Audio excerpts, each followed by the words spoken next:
Bem, talvez fazendo um preâmbulo, antes de propriamente entrarmos na meditação muito simples que vos quero trazer hoje, eu confesso que, ao estar aqui convosco, estou com um misto de emoções que até tenho alguma dificuldade em expressar. Como sabem, eu nutro um carinho muito grande por esta igreja, desde há mais de 20 anos. Entretanto, já não vos visito aqui neste lugar, talvez há mais de 10 anos. E isto por uma razão muito particular, por causa de uma doença prolongada de Parkinson e Alzheimer. Não é bem Alzheimer, foi uma demência muito parecida, diagnosticada como o pai teve, e portanto esta doença prolongou-se até ele partir há cerca de 4 anos. E foi aí em que eu vos visitei, exatamente no EJC, mas, como devem perceber, não estavam lá todos, não é? Estavam muitos outros irmãos que aqui, como é óbvio, tinham os seus empregos. Os de mais idade, também pelas razões conhecidas, teriam muita dificuldade em dormir lá naquele sítio. E, portanto, eu queria mesmo, como disse ao Carlos, ver os irmãos. Não me incomodo de forma alguma por não estarem aqui muitos outros que eu esperaria ver. Mas partilho este sentimento porque queria fazê-lo, isto sem prejuízo, sem dúvida.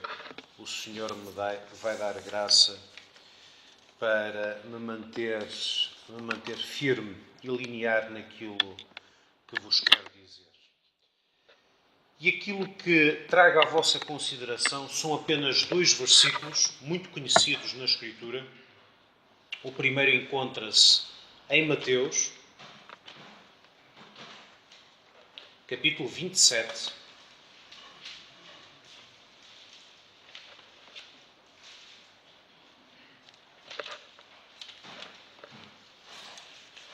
E versículo 46.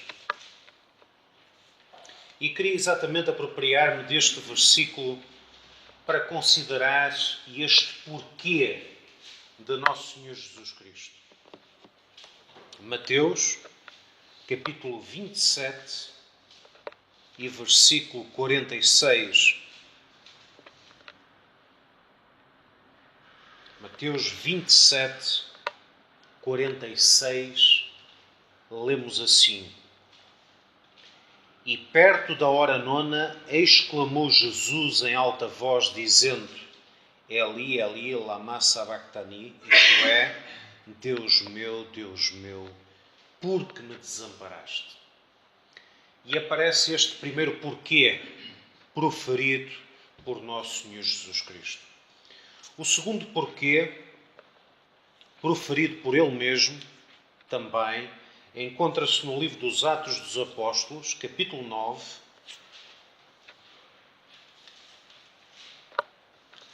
livro dos Atos dos Apóstolos, capítulo 9,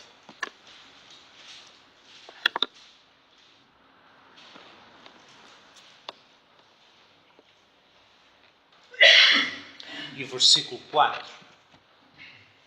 Carlos, quanto tempo tenho?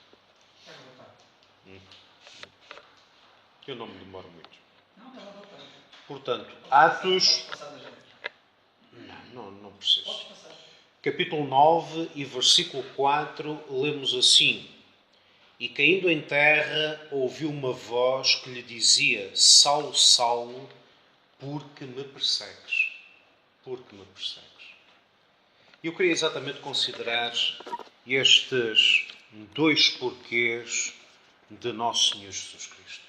E bem posso dizer, creio eu, que eles representam os 2 maiores enigmas da graça de Deus revelada ao ser humano. E contudo, um é a explicação do outro. Não temos o Filho de Deus a morrer por causa dos nossos pecados. E o outro surge com o objetivo do principal dos pecadores ser salvo do seu pecado. Não temos o representante dos pecadores a questionar: Deus meu, por que me desamparaste? No outro temos o representante dos crentes judeus ainda naquele tempo, nosso Senhor Jesus Cristo, de igual forma, a questionar, a perguntar ao seu perseguidor: Saulo, Saulo, por que me persegues? O primeiro porquê veio dos lábios do Salvador humilhado na cruz do Calvário. O segundo veio do Senhor glorificado e exaltado à destra de Deus. E é curioso introduzir agora aqui, irmãos, esta questão. Contrastar exatamente os porquês de Nosso Senhor Jesus Cristo com os porquês do ser humano. Que tantas vezes, motivado talvez pela sua dor, pelo seu desapontamento, outras vezes movido também pela ira, pela rebelião, aponta o seu dedo acusador na direção de Deus e multiplica os seus porquês. Porque é que isto me aconteceu? Porquê tantas doenças e guerras? Porquê tanta justiça em ódio? Se Deus existe, porque Ele permite tais coisas. E deixai-me dizer-vos isto: apesar de Deus, na sua graça e na sua misericórdia, não ser indiferente à dor, aos dramas do ser humano que vive ainda longe dele, perdido nos seus pecados, mesmo diante desses que ainda não conhecem o Senhor Jesus Cristo, falemos-lhes dos porquês de nosso Senhor Jesus Cristo. Daquele que também questiona. Daquele que, dirigindo-se também ao Pai e aos seus opositores, neste caso a Saulo de Tarso, requer, está à espera que o ser humano lhe dê uma resposta para os seus porquês.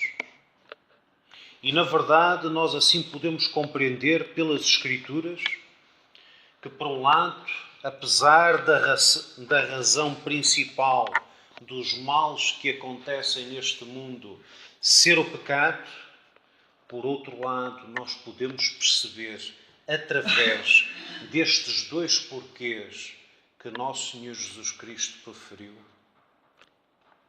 que Ele assumiu essa condição, que Ele foi à cruz para morrer pelos nossos pecados. E essa é a primeira razão pela qual Ele não obteve a resposta de Deus Pai. E também a ponto de Ele colocar esta questão também a Saulo de Tarso: por que me persegues? Não com o objetivo, nós podemos perceber isso na continuidade da narração, que era para o condenar, que era para o justiçar, mas para lhe trazer à sua consciência o seu pecado e salvá-lo pela sua graça. E isto é admirável. E em relação a este porquê de nosso Senhor Jesus Cristo, colocado na cruz do Calvário, bem podíamos dar ainda voz a esse porquê e questionar porque é que um Deus justo e amoroso permaneceu em silêncio à pergunta do seu Filho. Porque é que Deus Pai não fez nada quando o seu Filho era motivo de chacota, de zombaria, de escárnio?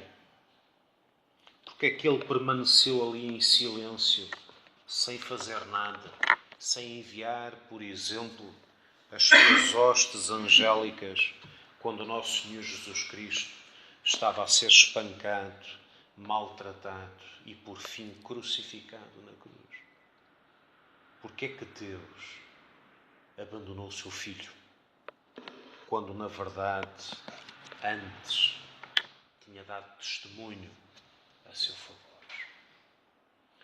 E a resposta é esta que nós encontramos na Escritura: porque Cristo morreu pelos nossos pecados. Cristo morreu pelos nossos pecados. Esta semana que passou, eu tive uma oportunidade única e singular e fiquei muito consolado, porque já andava atrás dessa oportunidade há muito tempo, de evangelizar um colega de trabalho, mais velho do que eu, com cerca de 60 anos, um ateu convicto, uma pessoa muito dura, uma pessoa que, na linguagem popular, quando alguém lhe calca os calcanhares, ele pode muito bem resolver as coisas à violência e não tem problemas nenhuns de o fazer. E aquele homem acabou de passar pela experiência de um cancro e tudo indica, pelos exames já finais, depois daquele tempo que eles dão de um ano, de irem lá de ano a ano, não aparecer mais nada ao nível de indícios de cancro. E mesmo assim este homem permanece duro na sua personalidade e orgulhosamente ateu quando se fala das coisas de Deus. E então, a dada altura, quando ele mencionou esta questão, se Deus existe, porque é que permite que crianças inocentes, como aquelas que ele viu no IPO quando estava a ser tratado, como é que Deus permite esse tipo de sofrimento? E eu não entrei nessas questões porque, sem dúvida, cada um desses casos está entregue à sabedoria e à misericórdia e à bondade de Deus. Mas disse-lhe aquilo que uma vez disse a uma mãe, mesmo até nos tempos de acampamento em Ovar, quando nós estávamos, e creio que foi numa semana das tuas, nós estávamos a distribuir folhetos e eu quis entregar um folheto a uma senhora e depois de identificar aquele folheto com uma mensagem da Bíblia, da parte de Deus, ela rejeitou, não quis, taxativamente, disse: não quero, não aceito. Se é algo relacionado com a Bíblia, não quero. Eu insisti e perguntei: porquê? É gratuito, não estou a pedir nada, é apenas uma mensagem que gostaria de lhe oferecer. E então aquela mãe disse-me isto: eu não aceito nada da parte de Deus porque Ele levou o meu bebê quando ele ainda era tão pequenino e inocente. E eu, quando dizia isto ao meu colega de trabalho, ao Sr. Tavares, se lembrarem dele nas vossas orações, nem que seja um clamor, um rogo de misericórdia por este homem, sem dúvida que é bem-vindo. Eu dizia-lhe isto: Sr. Tavares, digo-lhe aquilo que disse a esta senhora um dia. Quem sabe se essas crianças que partem depois de muito sofrimento não estão num lugar muito melhor? Quem sabe? E disse-lhe eu: até nisto a existência do céu faz todo o sentido. Mas depois, quando ele na verdade colocou esta questão, eu não o deixei continuar e disse-lhe: mas deixe-me dar-lhe outra resposta.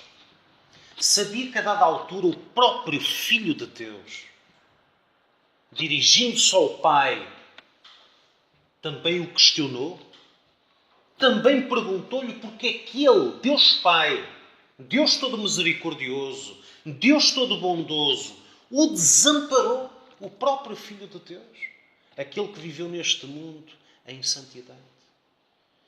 E ele ficou muito, como direi, muito admirado, estupefacto mesmo. Parecia quase que Cristo estava na mesma condição ou na mesma posição deste homem de questionar a Deus. Mas não era, como é óbvio, com esse objetivo que eu falei do porquê de Nosso Senhor Jesus Cristo. Falei-lhe do porquê de Nosso Senhor Jesus Cristo para lhe mostrar isto.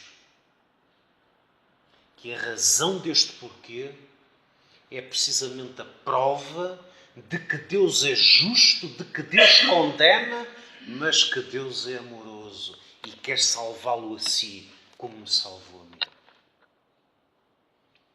E como sabem, o diabo é muito astuto. Quando estes homens que pensam que têm o rei na barriga ficam sem argumentos, lá vem a voz do inimigo, o ardil, para nos traçar a perna. Tu és um estudioso da Bíblia, mas eu disse, isto não é questão para estudiosos, mas para crentes convictos, porque ele tinha dito que era um ateu convicto. E eu fiz questão de dizer que era um crente convicto, com certezas. E, meus irmãos, aqui está a resposta a este porquê do nosso Senhor Jesus Cristo. Porque Ele morreu pelos nossos pecados. Por isso o homem não se pode queixar, nem sequer disto, de ter nascido em pecado. Porque Cristo morreu pelos nossos pecados.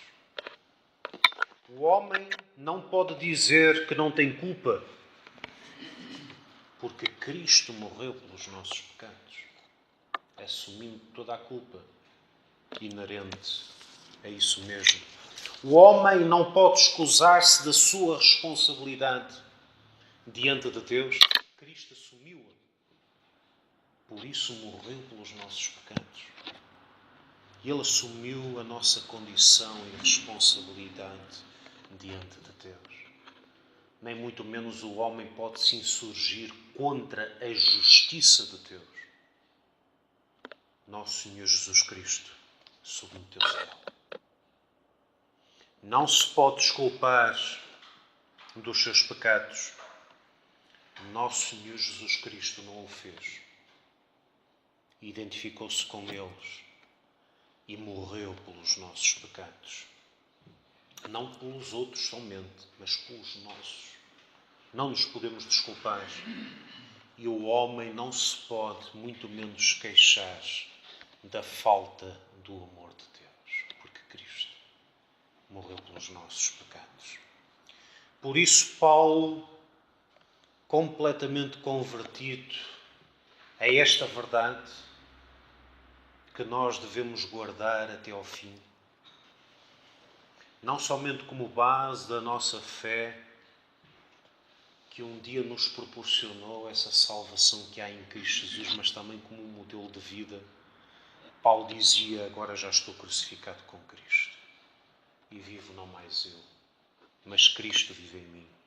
E a vida que agora vivo na carne, vivo na fé do Filho de Deus, o qual me amou e se entregou a si mesmo por mim. Porquê do nosso Senhor Jesus Cristo em relação a Saulo? Sabemos que ele aqui, nosso Senhor Jesus Cristo, identifica-se com os crentes judeus.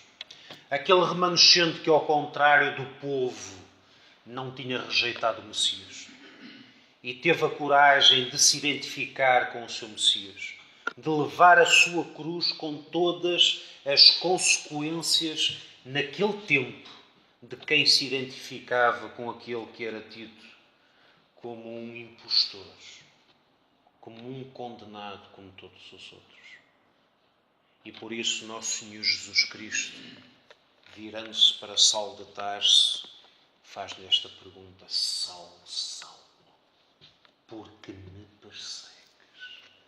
Por quê? Por quê? E na verdade esta questão personifica também esta culpa, esta responsabilidade, este peso enorme que caía sobre a vida deste homem, pelo facto de ele ser o seu principal opressor e perseguidor. Personifica a sua inimizade e rebelião do próprio homem, naquele caso, quase como o cabeça daquela nação, para dispersar, para anular a obra de Deus que estava a crescer no próprio cumprimento das profecias. Representava, como já disse, a identificação de Cristo com os seus e também a sua defesa. Contudo, esta questão visa este objetivo. de lhe mostrar como, na verdade, toda a nação o devia reconhecer.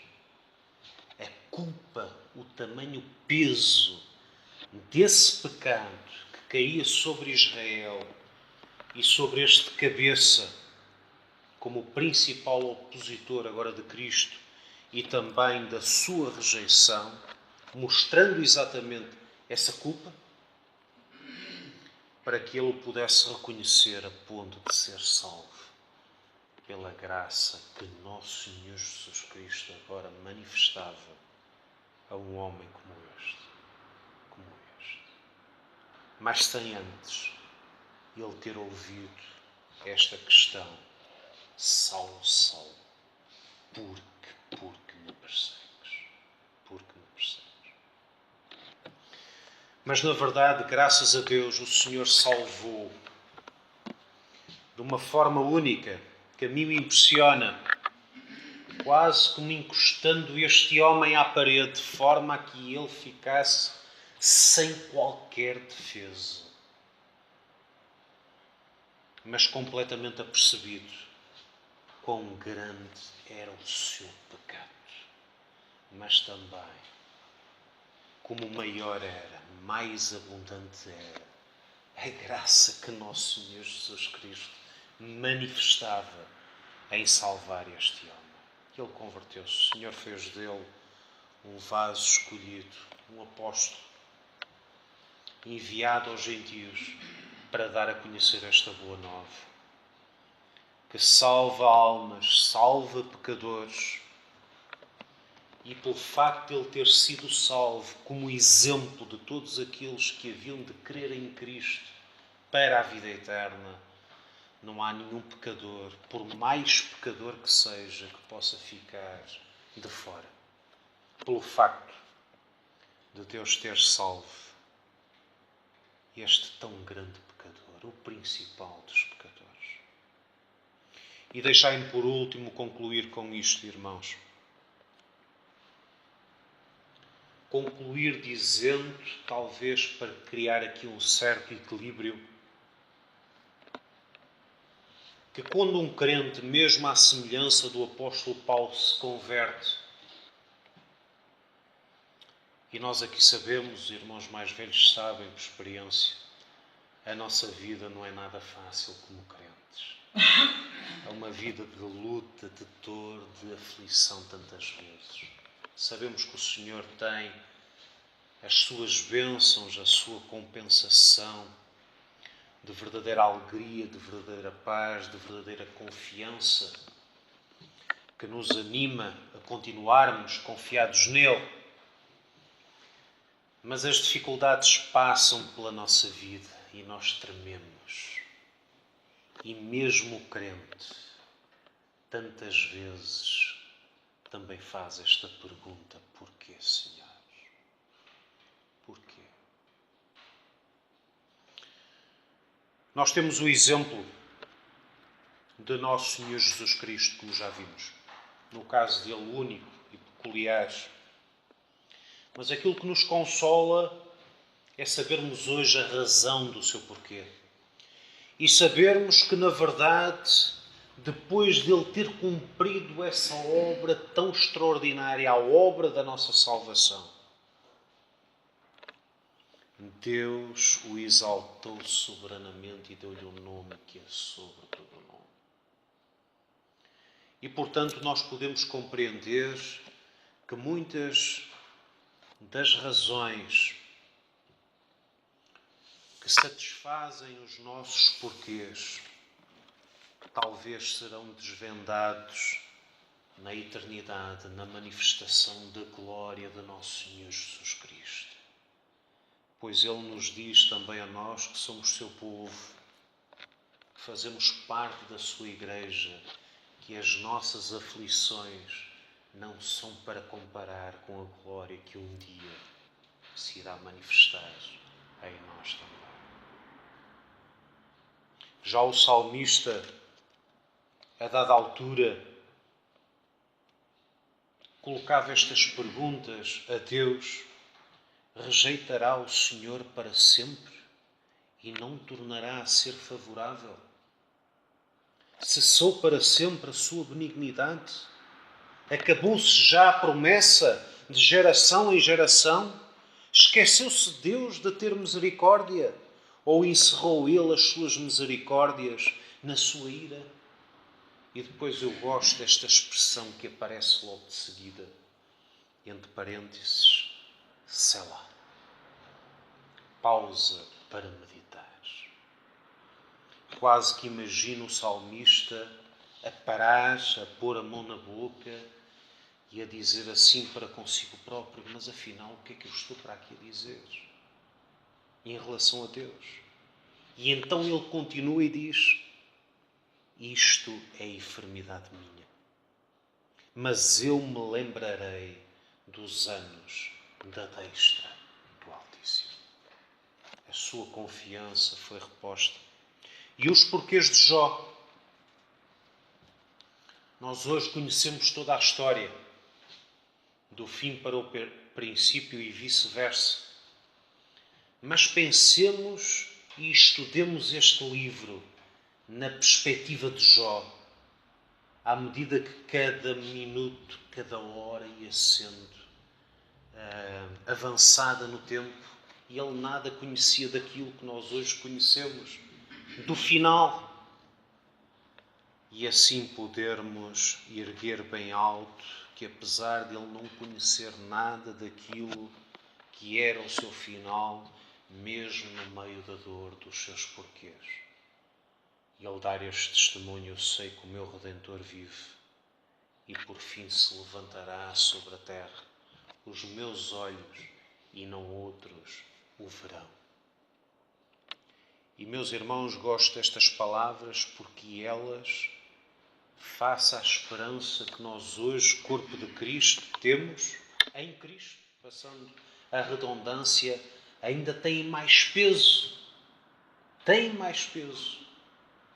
Porque sabemos que a nossa esperança nos permitirá vê-lo e estar para sempre com Ele. Por isso, alegremos-nos no meio da nossa dor, dos nossos porquês, nesta inefável, nesta tão grande esperança que nós temos nele, pela sua graça.